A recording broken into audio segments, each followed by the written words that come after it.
ដេចនៃអូនហ៊ានឆ្លើយភ្លាមបងអើយខ្មាំងគេបែដងទំនេរសពថ្ងៃគ្មានទេគូស្នេហ៍សង្សារអូនជាស្រីខ្មែរ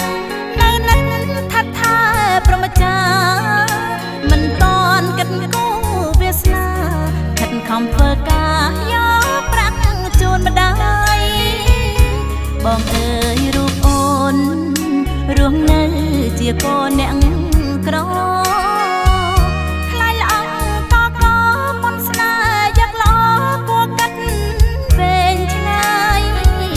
កុំឲ្យអង្គខ្លាយទៅជាបបាយចិត្តក្រែងស្នេហាខ្លាយបងចិត្តបងកាយម្ដាយស្រង់ទឹកភ្នែកបបផាបកោតាមបាត់អាសបងដែរ